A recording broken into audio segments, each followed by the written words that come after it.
Okay, to swap out the motherboard, first thing you want to do is take off the trapdoor on the bottom right side of the plotter. And then what you want to do before you take off the cables and the motherboard is take a picture of it from the top view so you know where all the connections go.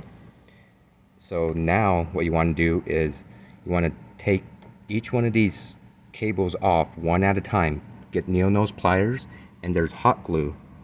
You want to break off the hot glue first, and then you want to make sure when you put them back into the new motherboard, for the ribbon cables, make sure they're facing the right way.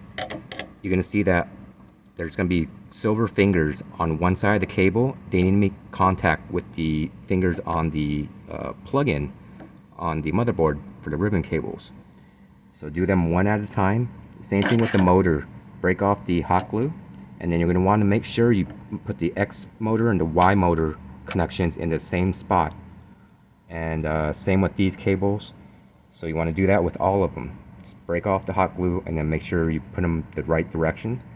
And then after that, just go ahead and unscrew these 4 screws right here that hold the motherboard to the trapdoor, and then put the new one back on. And then just repeat the process, put the screws back in, and then once you did that, go ahead and just close it up, power it on, test all your motors, make sure they're rolling the right way, make sure the LCD screen looks correct and the text is on there.